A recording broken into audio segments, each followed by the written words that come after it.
Hello, everybody, and welcome back to the Kelly Green Hour. Yes, it is Connor driving the bus today because LJ got sick just a couple days ago.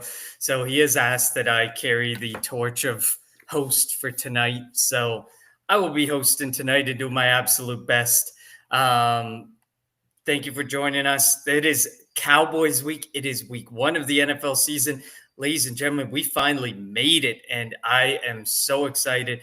LJ, besides being sick, I mean, you got to at least be excited that football is back, right?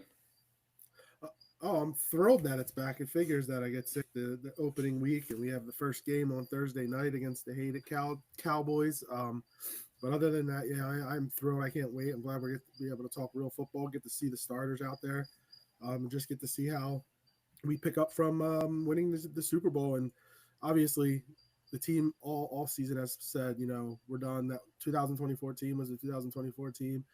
You know, we're not talking Super Bowl. It's in the rearview mirror. Well, they have this thing called the unveiling of the banner. So there's going to be one more thing. I mean, Sirianni said today that they're going to be in the locker room. They're not even going to be out there for it. They didn't know that the banner was being unveiled, which I think is BS. But whatever. To each their own. But us as fans, let's just go and enjoy it for what it's worth.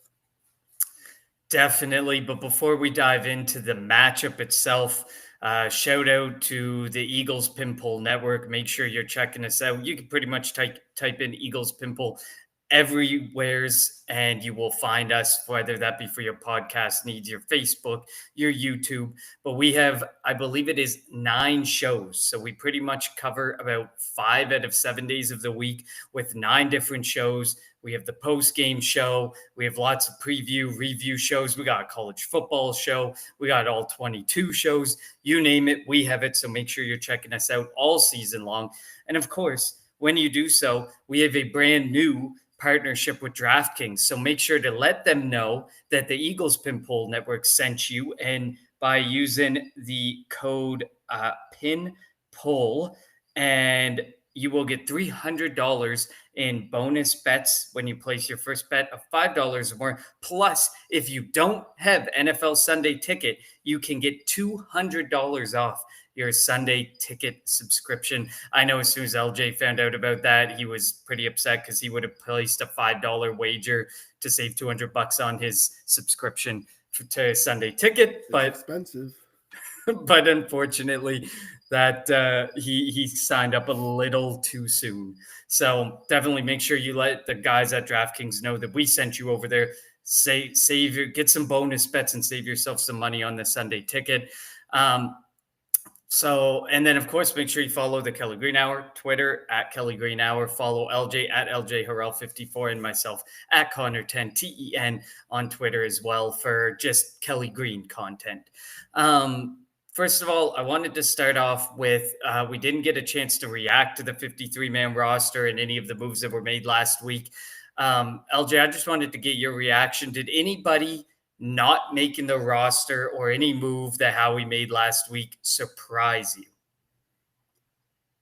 Not really. I mean, we know that this team is really front loaded. Like all the starters, most of the starters. I would say 18 to 19 of the 22 starters are like legit potential Pro Bowler, All Pro type players. Obviously, you know, we the right guard is going to be Tyler Steen. We'll see how he can replace Mekhi Becton. We don't. We're going to assume that right now Sidney Brown is the starting safety next to Reed Blankenship until Makuba is healthy, and we'll probably see Marcus Epps get some playing time on Thursday night. And then the other corner is going to be Adoree Jackson. And we'll see what happens there. It wouldn't surprise me if, depending on how this game goes on Thursday, how he has said that he's willing to use his draft capital for next year, which I think 12, 13 picks to improve the team. Now, obviously, doing it week 1 or week 2, not, it'd be tough just because all these teams, they think they're in it. They think they have a chance. But how he always keeps his ear to the ground. He's always looking to improve the team. So what the team looks like now, going into week 1, it won't look the same in a month. It won't look the same, by midway through the season. It won't look the same when I'm going to Minnesota in October to watch the Eagles Vikings game. It's going to look different. So we'll see what happens. And I will, a warning to Eagles fans out there, and I said it last year too. This is probably going to be a slow start. Let's not, and obviously a slow start. Philadelphia fans are rational. They won't go out there and boo a Super Bowl championship team. That hasn't happened before in this city. Oh wait, 2018, we booed the Eagles at halftime against the Falcons. Um, but yeah, so what the team looks like now, even after week one, it's going to look different. How we will look to make improvements. Um, and as long as they stay in it, which we believe that they will, it wouldn't shock me if he makes a move if Adoree Jackson or Jacorian Bennett aren't up to snuff at the second cornerback spot, or Sidney Brown, Marcus Epps, Andrew Makuba aren't up to snuff at the safety spot. So yeah, I mean, I see. I completely agree with you. To me, there was really no surprises. I think that we were kind of expecting it when we were talking about it earlier in the off season. We were expecting about 40, well, like 45 of these 53 positions were pretty much locks. It was just was Howie gonna see the need at safety or see the need at corner CB2 like the fans and the media see the need at those positions, and clearly Howie does not see the need the same way, and that's okay. He clearly thinks that he clearly sees a lot more in this roster than some people, and generally they see this every year. They feel the same way every year about this stuff. So to me, nothing's really a surprise as much as some people want it, Justin Simmons, or wanted more of a move made at CB2. It just never really came to fruition that he felt the same way, and I get that. And obviously Vic Fangio, if he felt he couldn't work with what was there, we know that Vic has a lot of pull on the defensive side of the ball, and a lot of the people that are there since Vic came are there because Vic wanted them there, not because Howie wanted them there necessarily. So we know that Vic knows what he's working with, and he knows what he's going to do with those guys. So really, there was no surprises to me. It is what it is. We know that there's a lot of an investment on the offensive side of the ball. Howie knows there's some big contract extensions coming up that he has to work on, and he wants to roll over as much of that cap space as humanly possible.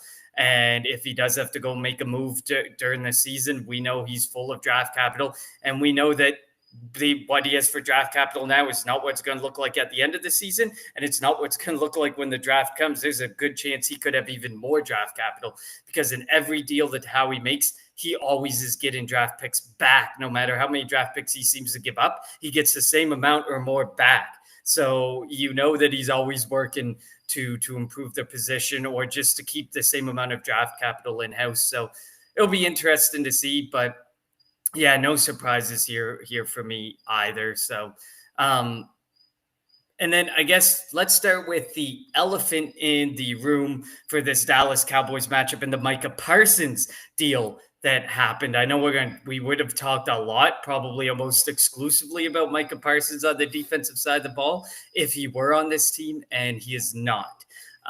So I mean, it went from, there was rumors that Green Bay was kind of in, but Dallas wasn't really listening.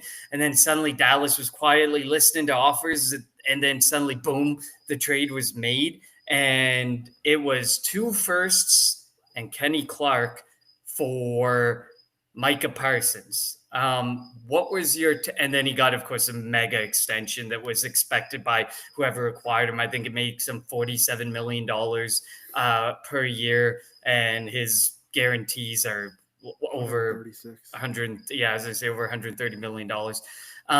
So I guess besides the fact that we're cheering that Jerry did this and we want Jerry to live forever, what was your take on this this is a young up and coming Green Bay Packers team who seems to just be some, Jordan Love making some better decisions away from being extremely well positioned in the NFC. So what's your thoughts on the trade overall, the contract, what it's going to do for future non-QB contracts?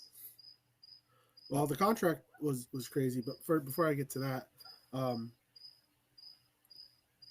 Jerry Jones definitely butchered this because he could have traded him before the draft. He could have got somebody to help him this year. I know they got Kenny Clark, 30-year-old, Pro Bowl type player. But like, if you would have done this before the draft, you could have potentially got a Kenny Clark plus something in this year's draft. I know the Packers are still drafting in the 20s, but like these two first round picks are going to be in the 20s, 22 or later, 23, 24 or 5 later, because you would anticipate Green Bay being good. Green Bay at least making it to definitely divisional round, maybe the conference championship, if not the Super Bowl. But yeah, Jerry Jones definitely butchered this, and the fact that all Micah Parsons said that he wanted to, be a Cowboy for life, and I don't know, like it's a different world now compared to in the past when you can potentially negotiate with a player. There's agents for a reason. So and Jerry wanted to give him a 5-year deal. Michael wanted a 4-year deal. He's making all that money now, and he'll be a free agent again when he's 30, so he can get another big time contract. So I just think the way that Jerry Jones handled it, he butchered it. I mean, calling him Michael, in press conferences. Yeah, it was crazy when I saw it, and then obviously the big time contract. It was nuts. From an Eagles standpoint, Green Bay was going to be a competitor, obviously, in the NFC for the Eagles. Now, maybe Detroit would have won the North, but now Green Bay is definitely in the running. Obviously, they were still in the running. It will, still comes down to coaching and Jordan Love and health, because Michael Parsons has an L4 L5 fracture in his back. He's gonna have to take an epidural to play pretty much every week. So we'll see what happens on that, in that matter. But it does make Green Bay that much tougher for the Eagles, and we have to see Green Bay week 10. And we have to go to Lambeau. So that'll, I think it's week 10. So that'll be, fun just to have that matchup. And I know, the Eagles were being diplomatic when asked about it. Jordan Mailata was just saying, look, Dallas does great, still good defense. Obviously it's nice not having to face Micah Parsons twice a year, which they still might have to this year. They got one in the regular season, might have to see them in the playoffs. You never know. But yeah, the one thing I think is funny is Dallas fans trying to spin this now, trying to say, oh, Micah wasn't all that. We're going to be better without Micah. Let's be real. Who was your best player? Now the Eagles and a lot of teams were able to. Did he get his sacks? Yes, he got his sacks, but you're able to neutralize him by running right at him. Getting rid of the ball. The Eagles seem to have him in a bind every time they played, because they would do run pass options at him. They would just run right at him. It helps Lane Johnson and Jordan Mailata where you didn't need the chip. And not every team has that. So it'll be interesting, like with Green Bay, when you have Rashawn Gary and you have Micah Parsons coming off the edge, how teams are going to defend that. So like their first game, I think, is Detroit this weekend. That'll be interesting to see how Detroit's offense line, which is usually comparable to the Eagles, see how they handle that. But yeah, like I was shocked that he traded him, because Jerry did all this lip service saying, I can have him under contract this year, then we could franchise him for the next 2 years. He was like their most popular player. So yeah, if it makes Dallas worse now, it makes Dallas worse now. But you never know, like how they draft. Obviously, they still have Dak's ridiculous contract that's kind of weighing them down. But they were able to. They have Dak's contract, CD's contract. They were able to give Deron Bland. They gave Bland a lot of money. I'm shocked. They want to give Tyler Smith money. So we'll see what happens there. But yeah, like it was definitely interesting that they did that at that time when. But it doesn't shock me that Jerry butchered this, and as you said, I hope he stays alive forever. Yeah, I mean, I agree with you. The timing of it was not smart by Jerry Jones by any stretch. I know he says, circumstances changed before the draft. It wasn't in consideration to trade him. Then things started to go downhill a bit more after the draft with Micah Parsons. But I agree. I mean, I guess you could argue CD Lamb or Micah Parsons, but I would say Micah Parsons was the best player on their team, even between CD Lamb and Micah Parsons. Micah Parsons alone did what he did for that defense and made that defense so good. And they brought in Dante Fowler, and Dante Fowler obviously was going to be a 10.5 sack guy going on the other side of a guy who had like, what do you have, like 12 sacks last season. And now you go to a 10.5 sack Dante Fowler, who but on his own is probably not going to be anywhere close to Micah Parsons or putting up that type of production, because look at the interior of that Commanders defensive line that helped him and supported him and getting some of those sacks and doing what he was able to do last season. And now he goes with a rookie across, or not a rookie, he's in his second year, but he doesn't have a sack yet in the NFL, I think, as the starter across from him. So it definitely makes things a lot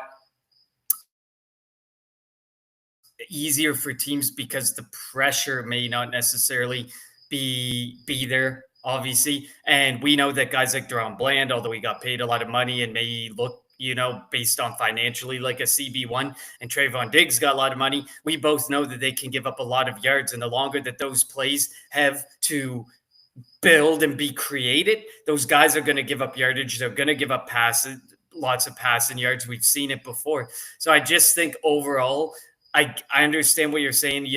Could the picks translate into something else?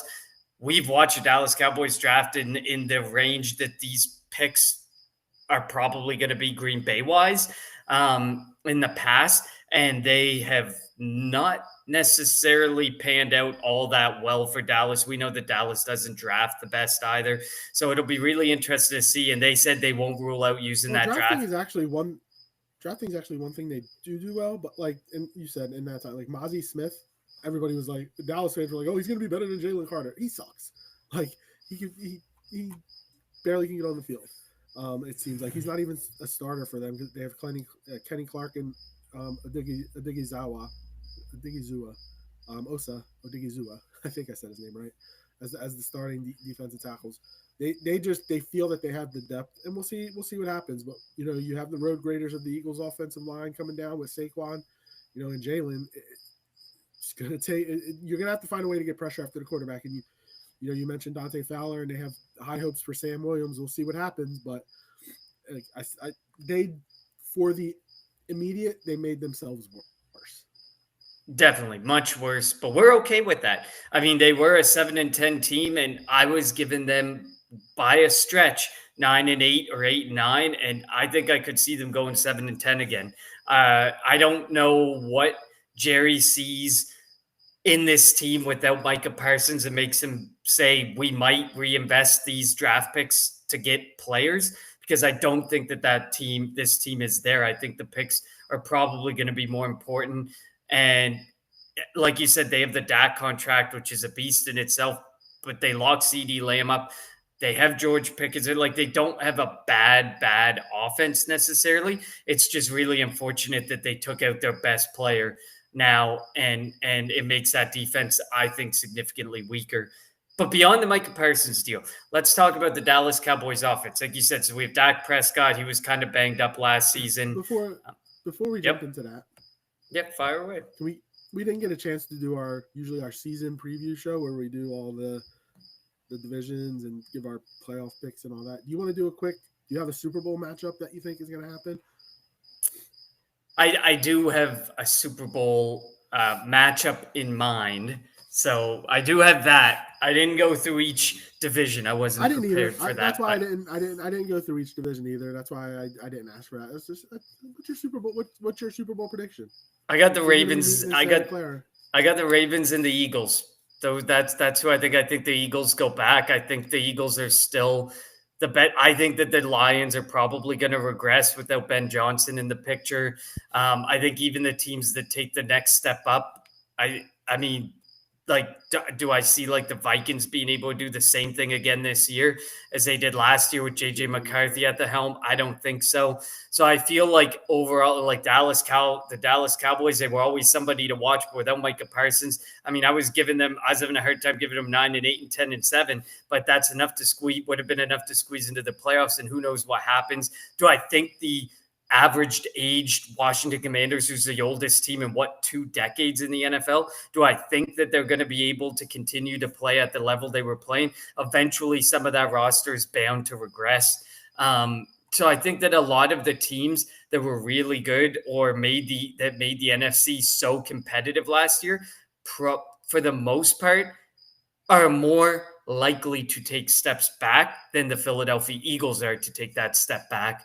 I guess the only one that I might fear would be the 49ers. And I know that the 49ers as a team may not strike fear, but you have to remember all the injuries. This team was so banged up last season. They were just limping to the end of the season just to get out of the season. And now, thanks to that, they get one of the easier schedules in the NFL as a team that is much superior in my mind than the schedule that they are getting based on what happened last season. So they're probably the ones that I'd be most nervous about. AFC side, you can't rule out the Chiefs, but I mean, I feel like the Ravens got to make it eventually. They continue to have great offseason after great offseason. DeCosta's such a great general manager. Him and Howie Roseman duke it out for executive of the year every year, in my personal opinion. And they continue to get players every offseason that makes them better without losing too significant of pieces that would make them regress. So that's why I got the Ravens. I think that the Chiefs are, I feel like we say it every year that they're bound to regress, but I feel like this is a Ravens year. I just have a feeling that this is a Ravens year. The Chiefs have been there so much. Although now with the engagement of Swift and Kelsey, maybe the NFL and the refs will want to push a little more for some KC love and getting them further. But beyond conspiracy theories, I do think it's the Ravens and the Eagles. I actually have the same matchup, Eagles and Ravens.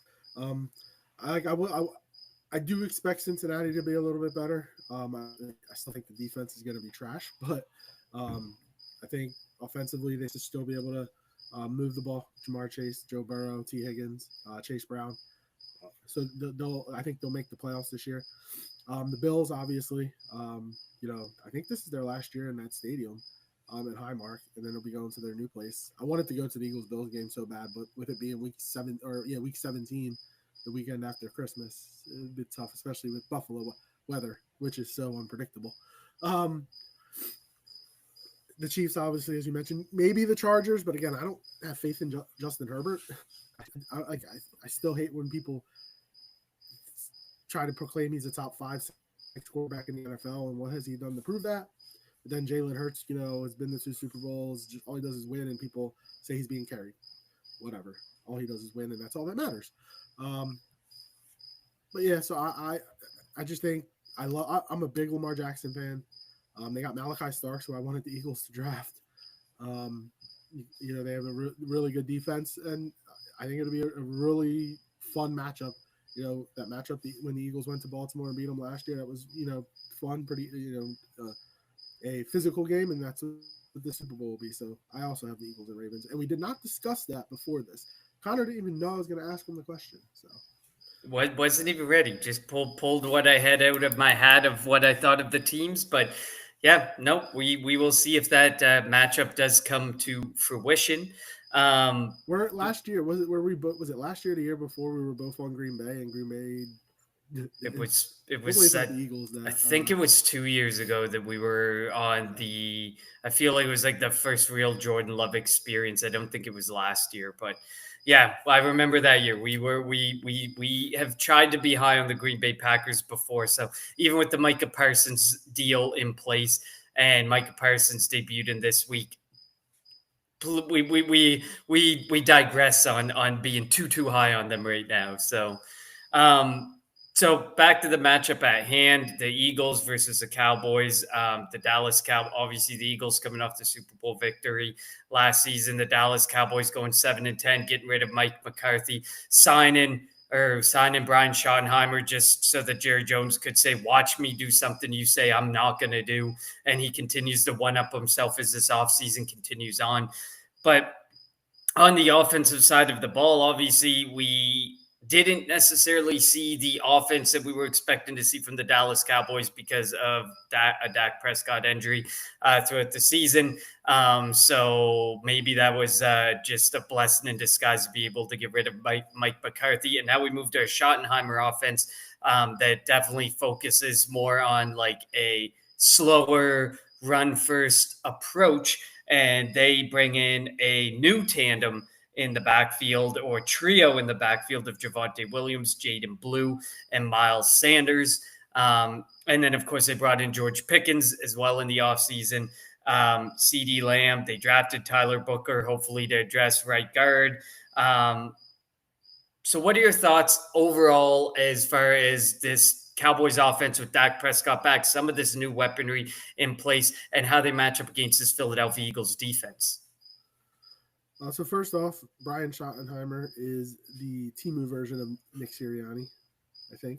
And I think, but Jerry likes to have the puppets that he can control. We'll see how it works. But nobody was thinking about interviewing him. But again, nobody was thinking about interviewing Nick Sirianni either. But I don't think Schottenheimer's going to have that success.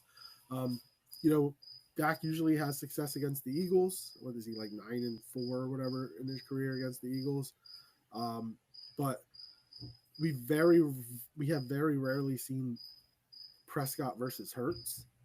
Now I know they don't face each other, but obviously they lead their teams at the quarterback position. They do have weapons on the offensive side of the ball, and that's why the CB2 and the Satan not having a stable second safety does bother me a little bit for the Eagles defense. We expect Q to travel. Say he travels with CD, but CD also does like to avoid the work and he goes into the slot. Well, it's fortunate that we do have Cooper DeJean that can play the slot. Pickens, he is a good receiver. We'll see if he can control himself if he's not getting the targets that he thinks he deserves. I think this is a contract year for him. So, he wants to get paid, and he also has the same agent that Micah Parsons has. Just saying. The running backs don't scare me one bit. I think of the three, Jaden Blue probably would be the one that will eventually become the guy for them. We know Miles Sanders, Javonte Williams couldn't stay healthy in Denver. I actually think I wanted the Eagles to draft Javonte or Jaden Blue, if I'm not mistaken. I don't remember that far back about my mock drafts, but Jaden Blue would have been a nice pickup for the Eagles. That offensive line, I have so much faith in Jalen Carter. I know we haven't seen him since the Super Bowl, it seems like, but I think Jalen Carter is in for a monster year. The battle between him and Booker, him and Smith, him and whoever he's going to be going up against. I think it's going to be a fun matchup on the line of scrimmage. Excuse me. But it's going to come down to Ken, Adoree Jackson, Ja'Cory Bennett, whoever that second CB is. Can cover Pickens or what are the other receivers? Tolbert or we don't know yet if Q is going to travel. Obviously, that's been talked about. We'll see what CD Lamb does again. In Mike McCarthy's offense, he was in the slot a lot to get him away from the top corners. So we'll see what happens there. But yeah, I'm intrigued by this matchup. And look, we haven't seen this Eagles offense. The Eagles use the first 4 weeks as their preseason. Like, let's be real. That's what the Eagles do. We don't see the starters at all in the preseason. So, but Dak also hasn't played in the preseason. I don't think CD did either. He got ran over by a ref in LA. Pickens did. So it'll be fun. It'll be fun battles, I think. And I do. Obviously, the Eagles are the better team. The Eagles have the better talent. It's just going to be a matter of can they get off to a fast start. Yeah, I mean, I agree with you in that point. There's going to be a lot of rust to come off for both of these teams. Dak Prescott has had the opportunity to practice with George Pickens, sometimes with whether it be in pads or without pads. But like you said, is George Pickens going to be, is he going to play good, be good, and not complain when he's not the lead head of the targets like he was in Pittsburgh, because obviously CD Lamb is going to get a lot of those targets.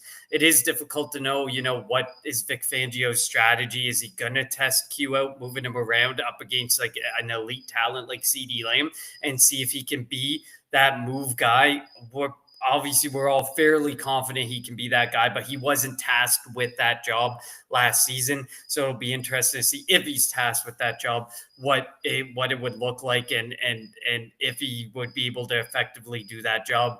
We do have Cooper DeJean. Where's he going to play? When he's going to play? Who knows? That's one of the biggest reasons I think that the Eagles didn't take a look at safety and were not afraid to go light at safety.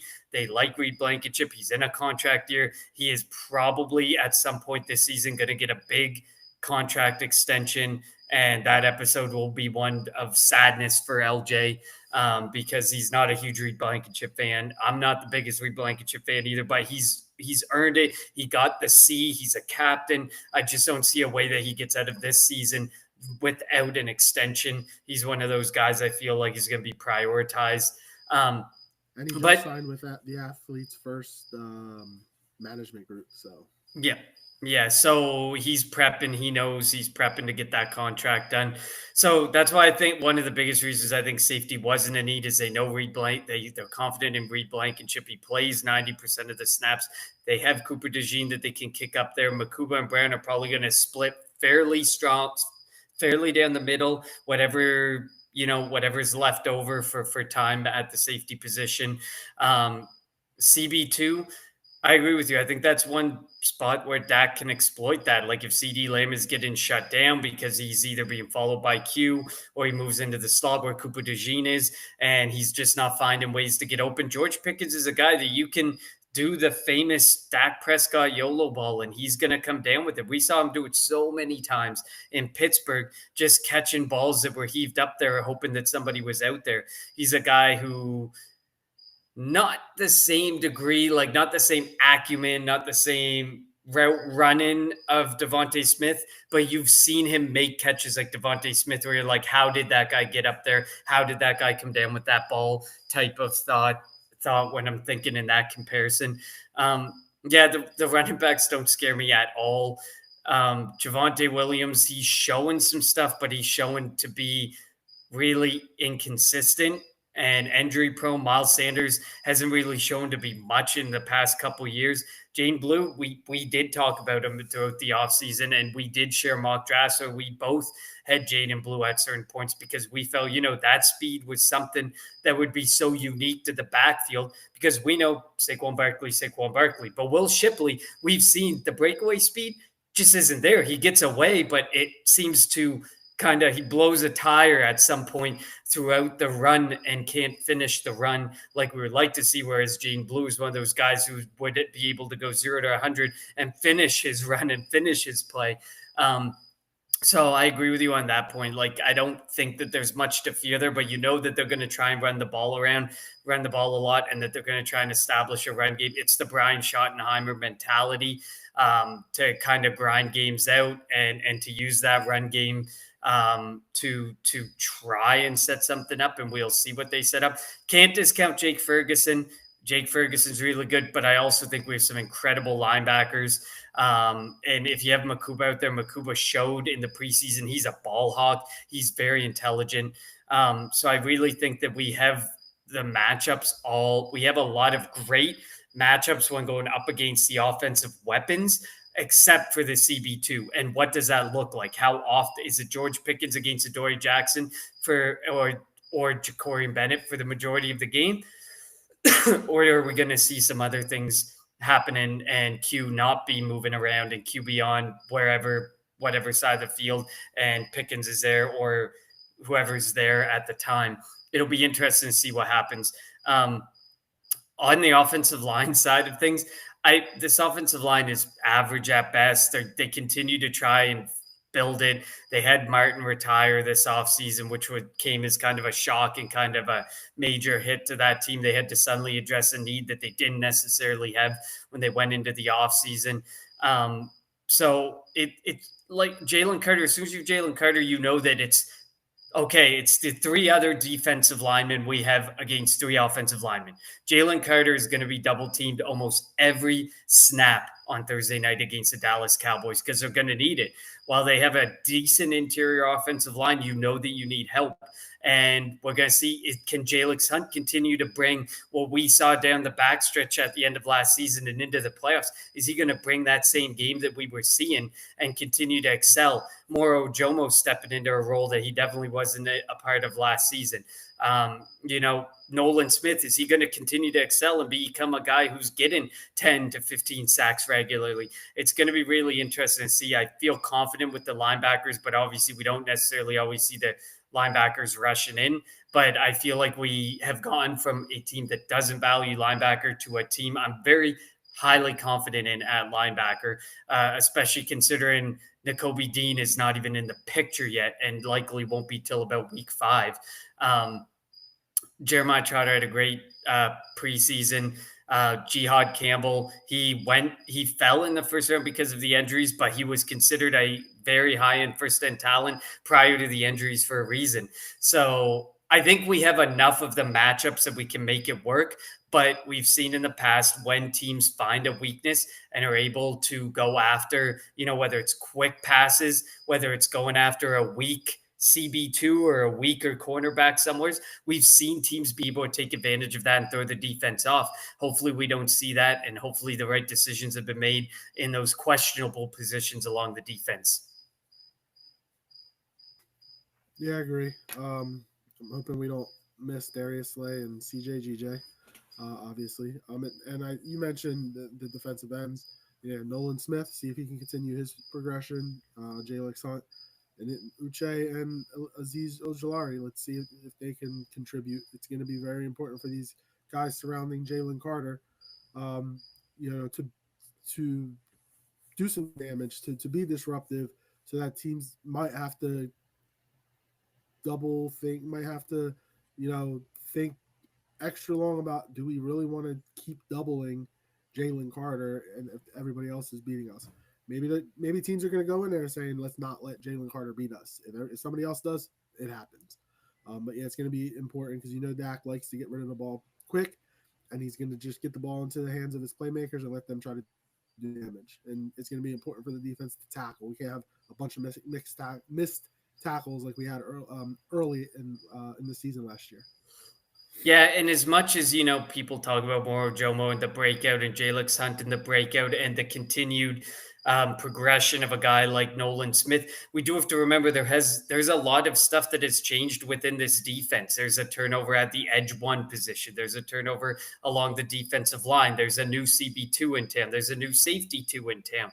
So I think it's important to note that it's going to take time, and we've seen it in the past where the first few weeks, even last year, there was a lot of miscommunication and things weren't looking good on defense because this is a complex defense for some of these guys, and going from practicing in a practice pace versus the actual in-game pace, we could see some bumps in the road for this defense. And I'm not going to sit here and pretend like I'm not aware of it and not prepared to see some of that happening for the first handful of weeks as they adjust and as they figure out some of these positions and who's going to fit there, who needs to play how much. Because people kind of assume Nolan Smith and Jalen Hunt can assume these probably 60% plus snap roles, but I don't necessarily see that as being realistic. Same with like Moro Ojomo. I don't necessarily see those as being realistic to start the season at a minimum. But as the season progresses, like, don't overreact and think, oh no, the breakout's not happening. Oh, we overrated Moro Ojomo. We overrated Jalen Hunt. He still needs more development. They're still both really young. They're taking on new roles, significant roles, different roles in this defense. So it'll be interesting to see how things go. And like I said, I wouldn't be surprised if there was some growing pains that are going to frustrate people and get the media and some fans going on saying, oh, we made the wrong decision at certain positions that are just taking some time to pan out. Let's flip to the other side of the ball. So the Dallas Cowboys, we already kind of beat the Micah Parsons horse at the start of the episode and the impact that that's going to have on this defense. But then we look to the Philadelphia Eagles offensive side of the ball. Not a whole lot has changed. over there. Obviously, Darius Cooper, John Mechie come in as a wide receiver 4 and 5. Didn't see much of those positions last year. Don't expect those two to change how much we see of the wide receiver 4 or 5. Dallas Goddard's back and healthy. Landon Dickerson looks like he's going to be playing. He missed practice yesterday with a back injury unrelated to the knee injury that he had surgery for just 2 weeks ago. He practiced today, though. But he did practice today. And then otherwise, it's been a fairly clean injury report. Otherwise, with some limited participants for those who've been banged up throughout the off season. So, I mean, other than Tyler Steen, who we saw last year, we were comfortable with at times last year when Mekhi Becton went down. The offense is pretty much the same. So, what's your take on this offense going up against Dallas Cowboys defense that is down their best player? Well, you did mention, you said there's not much change. I think the big change is Kevin Patula is now calling plays. True, very true, very true. And that's big. That's key because he's never done it before in an NFL game. Now he's been around this team for 5 years. Ever since Sirianni's been here, he's been here. So, I mean, that is a big change. We got to see how he adapts to certain situations in a game because it is different than practice and you have things scripted. You got to be able to think outside the box. You got to be able to adjust on the fly. So that's definitely going to be important. And we've seen how in-house hires at the offensive coordinator position have gone. Recently going back to Brian Johnson. And how that didn't go over so well, even with going back to Doug Peterson when he tried to give it to Press Taylor, it didn't go over so well. I think it was Press Taylor anyway. So, that's obviously key number one. I expect Jalen to be Jalen. And again, all he does is win. I don't care if he throws the ball 50 times and throws for 400 yards or if he throws the ball 10 times and they run for 250 yards. It doesn't matter as long as they have more points than the other team. And he doesn't care either. I don't know if I've ever seen a quarterback just didn't care about his stats. All he cares about is winning, and that's Jalen. And I hate that people just go all – people are just like, oh, Jalen needs to play this certain way. He doesn't need to play anyway. All he needs to do is win. I don't care how it looks. Just win. Will it be frustrating at times? Sure. But it doesn't matter if they have more points scored than the other team. It'll be interesting to see if Trayvon Diggs plays this week. I think he's going to play. In the interview, he said he's uncertain about this week, but he'll definitely be back by week 4. I thought that was kind of pretty funny, but I actually think he's playing. I think he's playing Coy. But I think he'll be out there on Thursday night against the Eagles. I think the Eagles at the receiver position with the starters, with A.J. Brown, with Devontae Smith, have the advantage over, Trayvon Diggs and Deron Bland. Trayvon Diggs and Deron Bland are big play guys. They want to pick sixes. They can be beat easily with double moves. And we've seen it before with this Eagles team. Devontae Smith has cooked Deron Bland. A.J. Brown has cooked Trayvon Diggs. It can happen. We know that the Eagles were primarily a running team last year. I mean, they're not going to give up. They're not going to not run the football with Saquon. But I do think they're going to try to throw it a little bit more. I think we're going to see more downfield passes. The Eagles didn't do it a lot last year, but I think one of the Eagles' best plays was the deep ball to A.J. Brown. They did that on 3rd and 4th down a couple of times last year against the Giants, against the Browns, just to name a couple. So I think Patula might be more inclined to call those type of plays.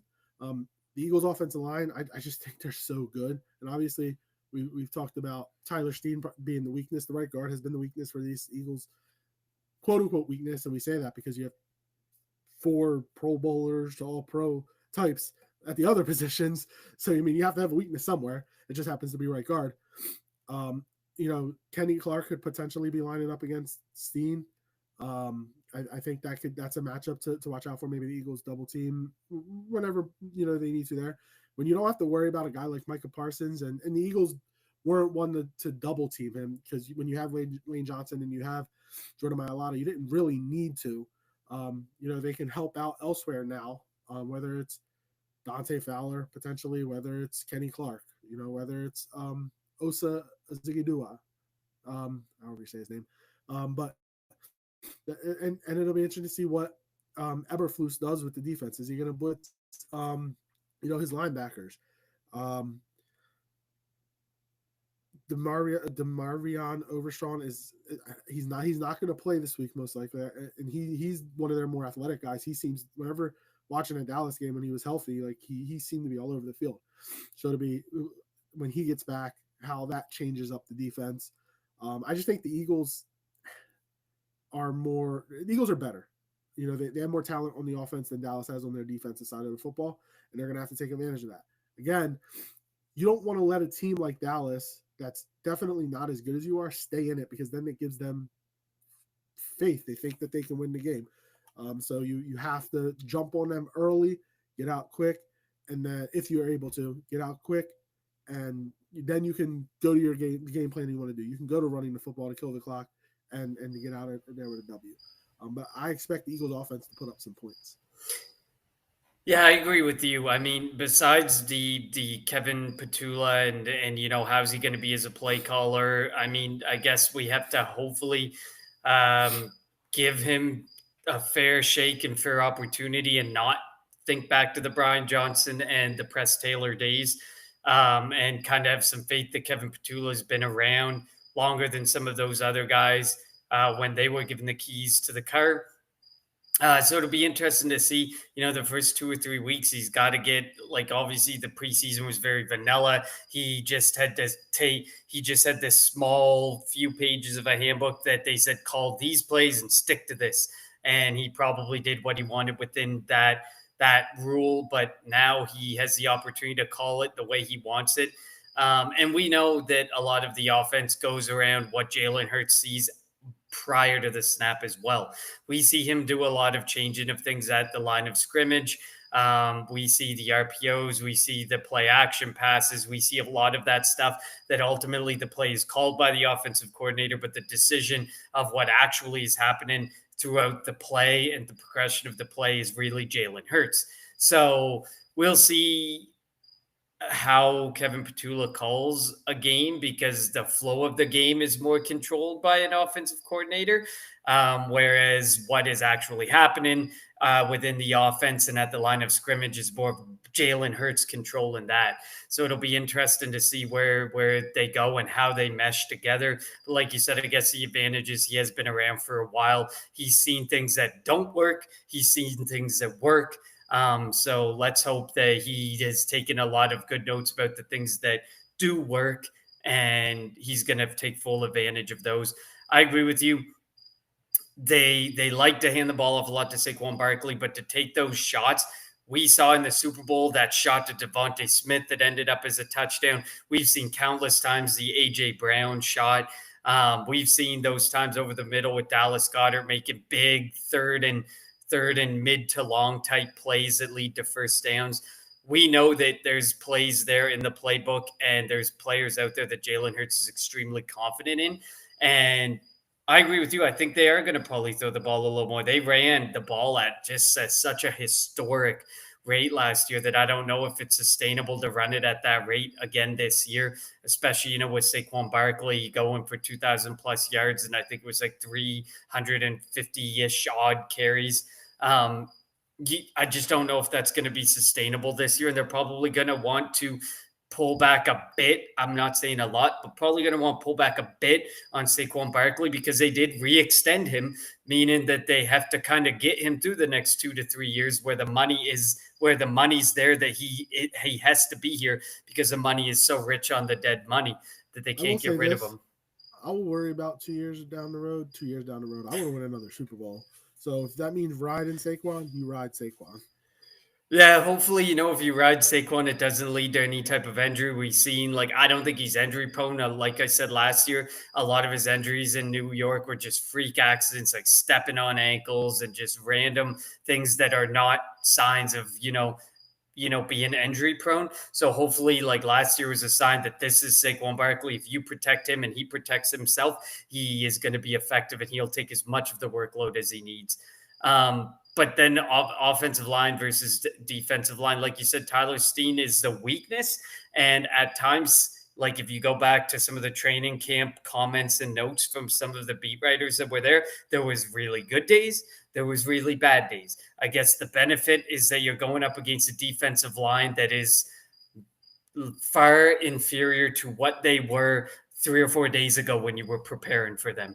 And hopefully that's a way for Tyler Steen to get comfortable and get confident, because it's not always great to be tossed right into the fire and be left alone because your right tackle, Lane Johnson, has to manage Micah Parsons one-on-one the entire night or the majority of the night.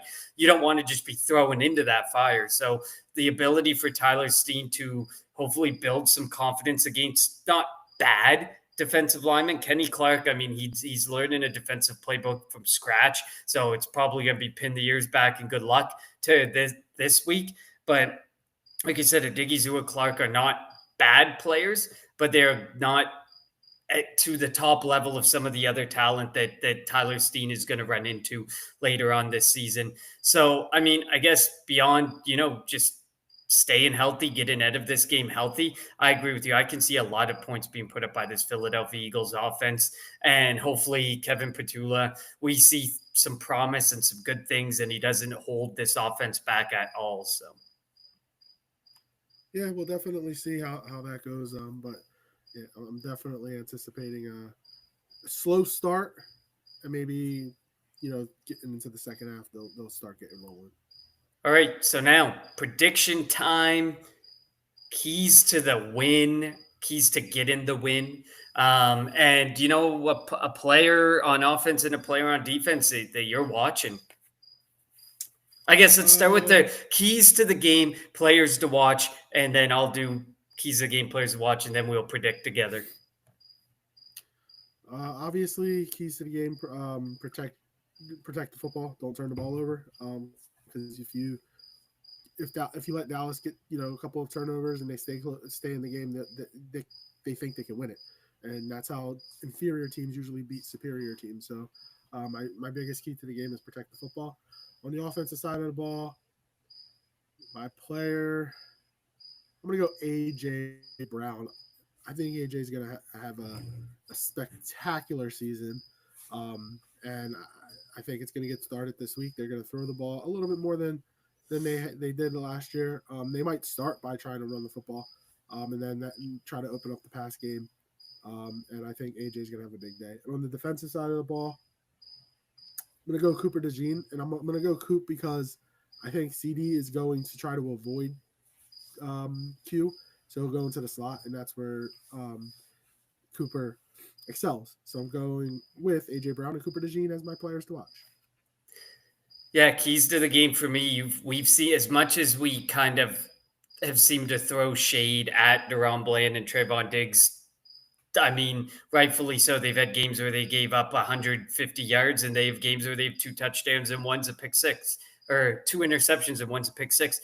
So you don't want to turn the ball over against them because they can make big things happen with those turnovers. Not only does it give them the confidence that they are in the game and they can stay into the game, it also gives them the opportunity to maybe turn it into a pick six, or at a lesser worst case scenario, they turn it into a big return and they get really good field position. So protect the ball, no fumbles, no interceptions. On the defensive side of the ball, the defense is far, in my opinion, our defense is far superior to their offense. They have some good players, obviously, but I don't see a reason why we shouldn't be able to get home and make Dak's night difficult. Dak Prescott hasn't played meaningful football in a little while because of his injury. So he is probably going to be a little bit, there's going to be some rust to get off. He's working with a new running backs. He's working with a new wide receiver too. There's a lot of change within this offense, weapon wise, offensive line wise. So there's going to be some things that the Dallas Cowboys are going to be working out. Whereas the Eagles, the majority of that defensive line are guys who have been here. They may be in bigger roles, but they've been here. So get home. This was something we preached so much last season. Get home, get pressure. This is a team that you can definitely get pressure on Dak Prescott. You can definitely take advantage. Sometimes he tries to hold the ball too long to let a bigger play transpire. Sometimes he gets the ball out quick. Take advantage of those plays where he's taking too long or making a mistake or making a misstep. Because I know that this defense can definitely do it if only the defensive line doing it for us. Offensively, I wanted to go AJ Brown as well. I think it's an AJ Brown game, but I also think it's going to be a Dallas Goedert game. That they do have decent safeties, but their linebackers, they're going with Kenneth Murray, who's moved around the NFL, not finding necessarily the success that he's been looking for. The coverage on Dallas Goedert isn't necessarily going to be strong, and I think that that's a guy that Jalen Hurts, you started to see him when Dallas Goedert came back from his injury. You started to see he only made 2, 3, 4 catches a game, but they were always in such key moments.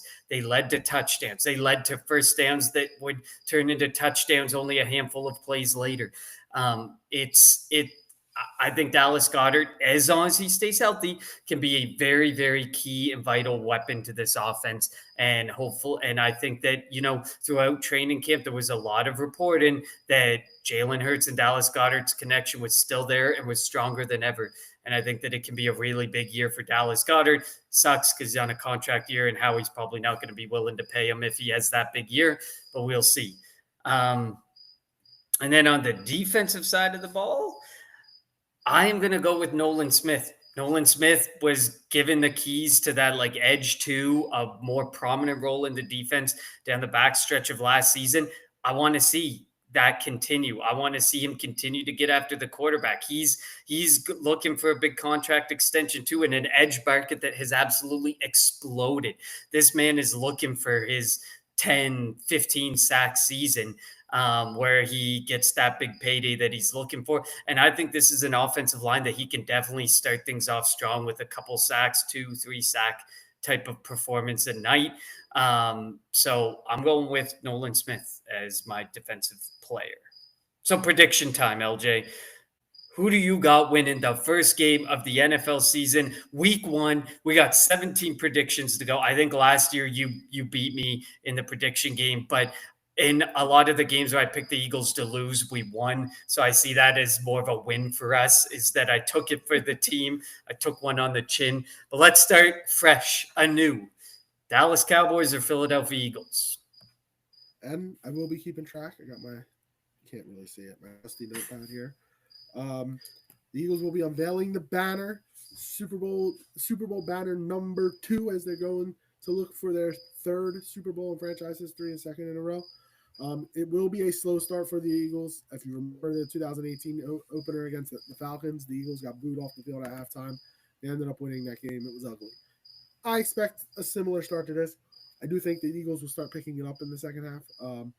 We're going to see on the defensive side, it'll probably be like a bend but don't break type of deal early on before they start getting their footing.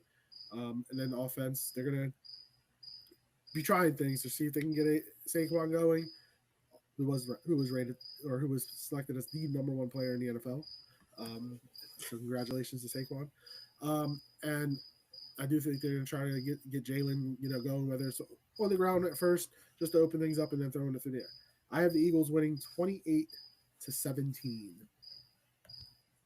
Yeah, for me, I got the Philadelphia Eagles winning this one as well. Do I think it's going to be pretty? No, it's probably going to be one of those ugly get the rust off, grind it out victory, just get the victory and get out and look to next week and continuing to improve things and move forward with this NFL season. I am going to go with, I don't know if I see against a division rival and even against the Dallas Cowboys after giving up Micah Parsons that it ends up being a significant victory to your extent. But I got 31-24. I think garbage time Dak will definitely show out. I think that 24 is more inflated than it actually is going to be, because we're going to see classic garbage time Dak at the end of that game. So 31-24 Eagles. So we both have the Eagles starting season 1-0.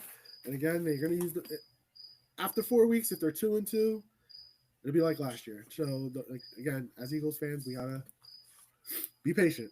Hopefully, maybe not. yeah. Maybe not so though, because last year that's because we had the bye. We have the bye a little later this year. Maybe there's an opportunity that the Eagles fans lay off if things start out rougher. But I mean, looking at the schedule. I mean, the Cowboys then they'll go to the Chiefs in the Super Bowl rematch versus the Rams in a divisional round rematch at the Bucs, the team that we can't beat. We seem to always play at Tampa in September. The Broncos, a young up and coming team, and then they get the Giants, and then the Vikings sandwiched in between the Giants. So, if we can get through those 8 games, 5-3, obviously 6-2 would be great. But if we can get the 5-3, going into the bye, see how things go beyond there. But yeah, I expect, I expect the Eagles to be a very good team. They're going to be a very good team, but their record won't be as good as last year. If that makes any sense. But I mean, rightfully so. I mean, last year they had one of the easier schedules in the NFL, and this year the NFC East, 3 of the 4 teams have like bottom 6, bottom 7 schedules for toughness. They have some of the toughest schedules. So that's just what happens when your division completely flips from being one of the NFC least to being the NFC beast over a couple seasons. The schedules get a lot tougher. It's crazy that the Eagles don't have back-to-back home games, but they have 2 back-to-back road games, twice at Giants, at Vikings, and then at Commanders, at Bills later in the year. So the way that the schedule's set up for the Eagles is just really odd this year. But, I mean, if there's a team that can overcome it, it's this team and this quarterback who I think is the perfect fit for this city. Yep, he's got the right mentality. We know he does.